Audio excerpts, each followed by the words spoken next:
Hello and welcome back to another episode of Meng's Barbershop, where we cut hair, we talk, and maybe have a few beers. Today's guest is Antonio. He's a real estate agent, and he's here to talk a little bit about what he does, where he's from, how he got started, and what should we do in the time of the increases on prices and housing, and should we buy and should we sell? Anyways. Then, yeah. How you doing, Scott? Let's go. Look over the screen.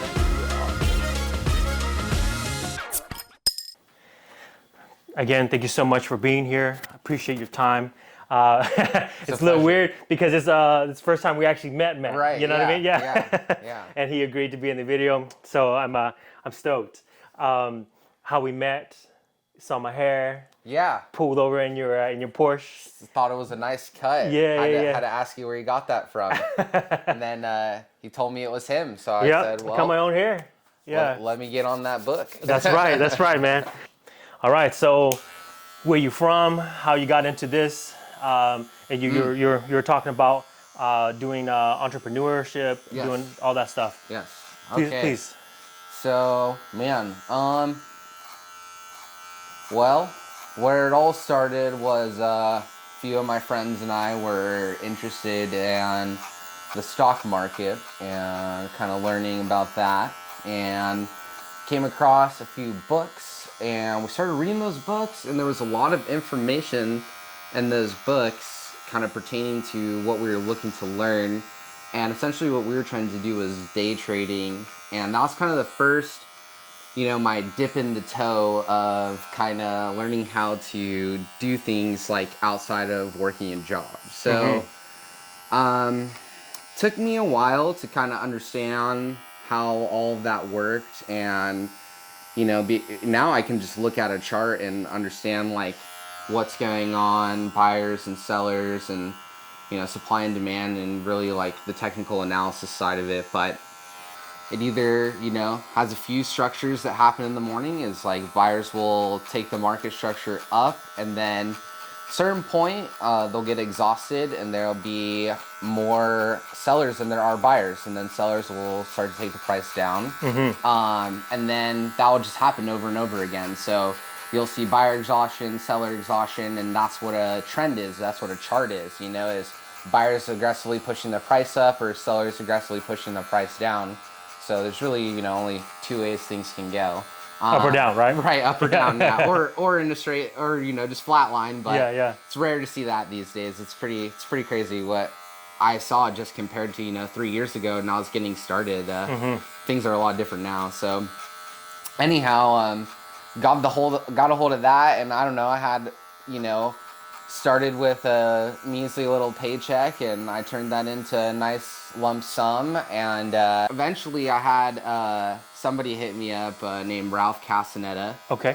At Ralph Castaneda 1 on Instagram, if you guys want to check him out. I think that's still his handle. I will put the link in the description. Yeah, so anyways, Ralph hit me up and started talking to me about social media marketing and doing like this social media marketing stuff. And at first, I wasn't like too interested in it because, I was eating off the stock market, and it wasn't like I wanted to really do anything else at the time. And then, as I started to really master the stock market, it started to become something that I'd wake up at 6:30 in the morning, and that would be done at like 9. There wouldn't be much of anything else to do in the day. I'd like go to the gym, and then that would be it. So, started to watch a couple of the videos and research it, and it seemed like something that actually was up my alley because I really like tech. I like Instagram. I was already using it. I really understood it. I understood the aspect of like how to grow on there, and so started watching these videos, and it was a Tai Lopez course. So all of you guys that watch this are probably gonna be familiar with Tai, but it's a Tai Lopez course. It's like SMA 1.0. It wasn't even the 2.0 one. That was in 2018, 2019. How old are you, man? I'm 22. Whew. So Still so young, man. Yeah, I'm 22. Baby face. I'm 22. So yeah, I started getting into that, and that kind of taught you how to do, you know, your business license, get an LLC, go to the, you know, Chamber of Commerce and meet with other local business owners and all that stuff. So kind of started going down that alley, as well as doing the day trading, getting, you know, multiple sources of revenue coming in.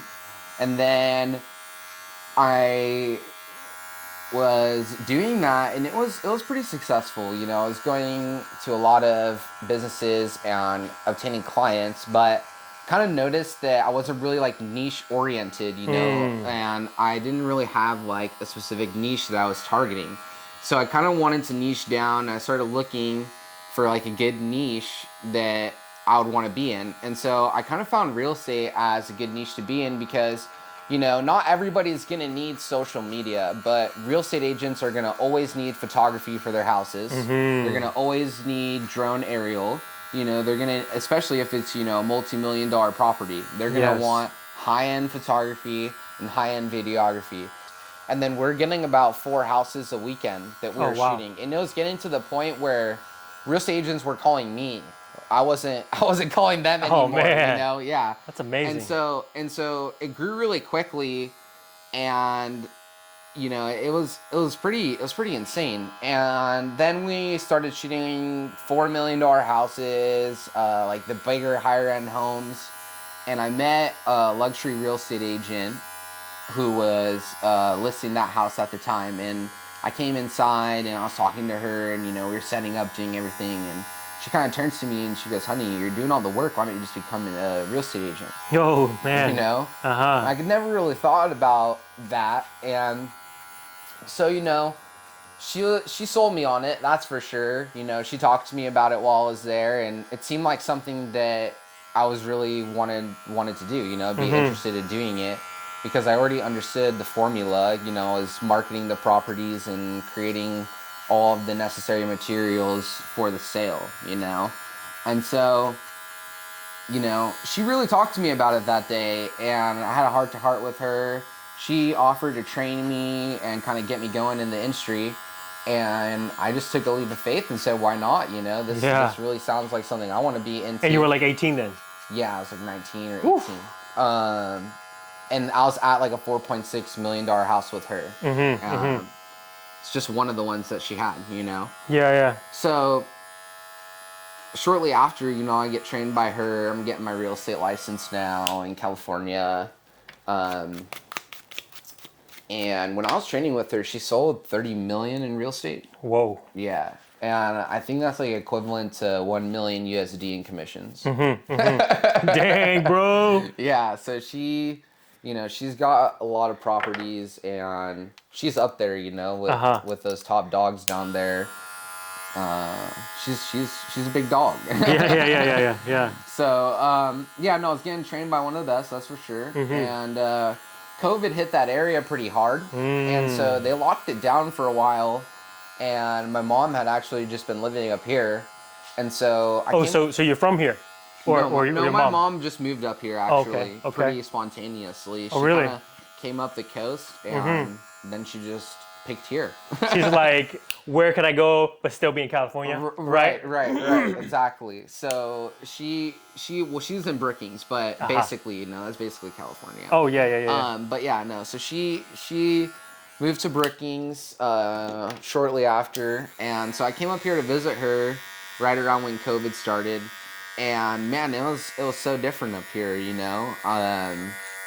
Before, like when I was living down there, it was just completely shut down. You know, it's completely shut down. There's like.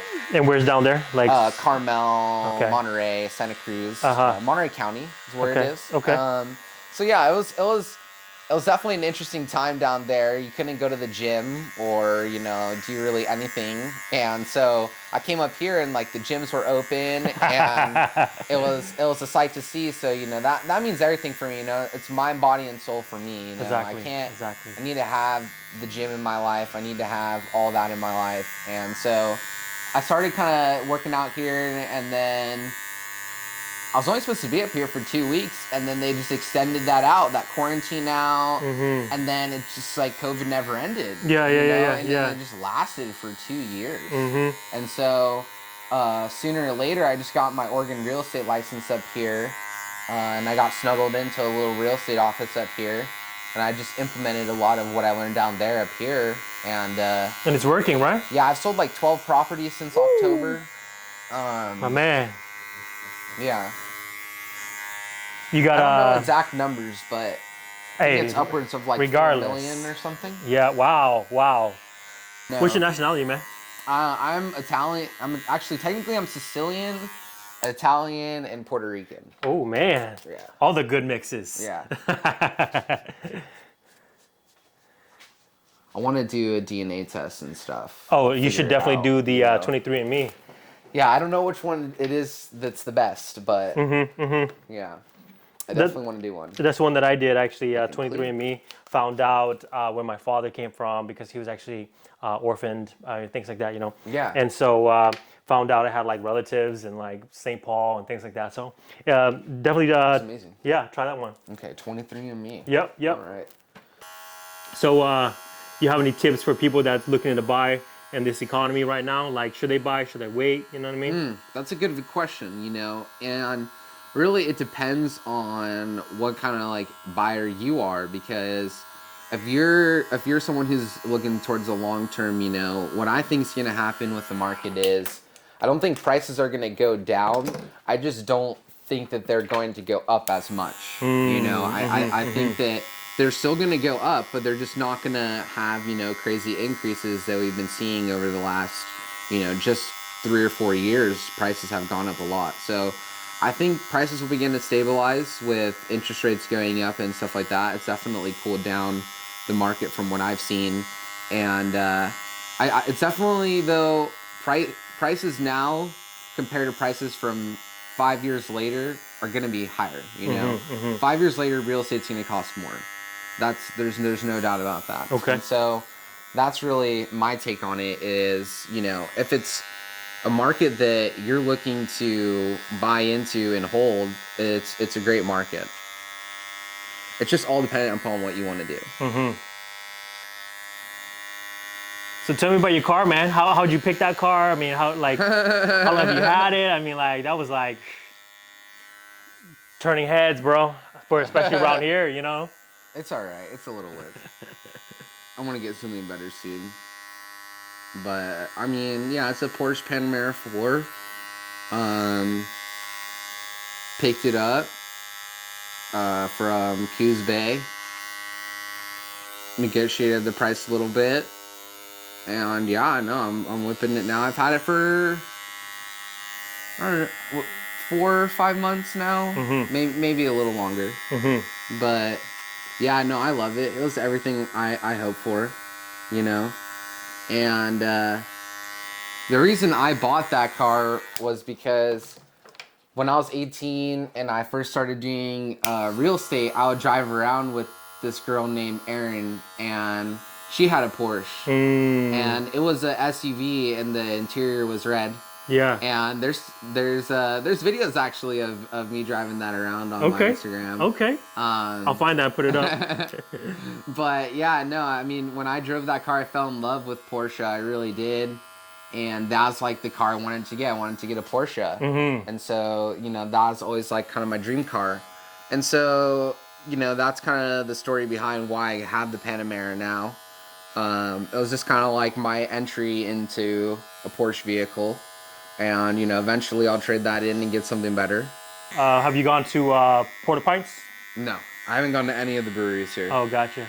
Port-au-Prince is amazing. It's a little hole in the wall. Okay. But the master brewer and the owner is like a master brewer. Like he wins a lot of competitions, you know. Wow. And so all his brews, all his handcrafted beers are amazing. I'm so glad you're doing good, bro. You know, moving here and everything too. Like, it's doing something new, coming to a new place, you know, like, it's all scary, you know what I mean? Hell yeah, dude. And so it's like, so crazy. It doesn't matter how old you are, it doesn't matter, you know, how young you are, it's like, it's It's crazy Yeah, stuff. a lot of people aren't happy that I'm here. The real estate agents, you know, because I'll be taking a lot of inventory, and there's not a lot of active real estate in Brookings. Like I only do real estate in Brookings. I don't do real estate in California. Okay. And there's not a lot of active real estate there, and so I have to work hard though to get like what I get on the market, but still at the same time they see that as like their business, you know, and something they could have obtained, you know. Yeah. And so when, especially because I'm new and I'm not from here, you know, and so I'm like a foreign invader. And you're coming in and doing good, you know? Yeah, I'm taking big stuff, you know, like not just like the small stuff, you know, and so those are big deals, you know.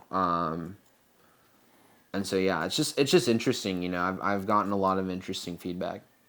Really, what happened was I didn't really understand real estate at all, you know, when I first started out. I was trying to get it down, and like this is a seller's market right now. So a lot of the people that you're going after, like you want to go after only sellers, like that's it, you know, because buyers right now, there's multiple offers on the property. You got like cash outbidding other cash offers. And so just like a really crazy, hectic stuff, you know? Yeah. And so if you're on the selling side, it's great though. You're getting multiple offers, man. And so, you know, you flip that side and it's like, okay, that's where you want to be. I'm going to take this off and then get this. Yeah, you're good. We're good to go. Yeah, that was a very, very rare find.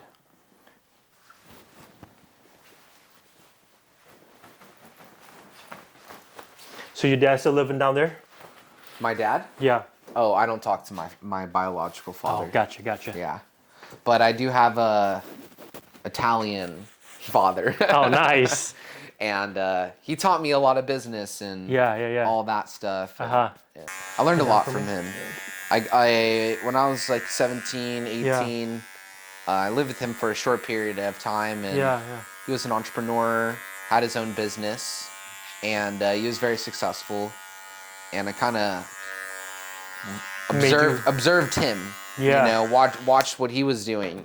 And he was a very hard worker. He would work till the late nights and early mornings. And a couple times he sat in and he day traded with me, and it was super cool, you know. He got to experience that, and it was cool to share that with him. Yeah, it was very interesting. All right, man. Thank you so much for coming. Yeah, I really appreciate it. You know, it was thank you for sharing your story. It's so inspiring. Thank you. You know, so young, getting shit done. You know what I mean? I'm trying. I'm working hard. Yeah. That's what matters. Stay tuned for the next one. And if you want to check this guy out, all the links will be in the description below. So, see you guys. At Antonio Bomarito on Instagram. There we go. See you in the next one, guys.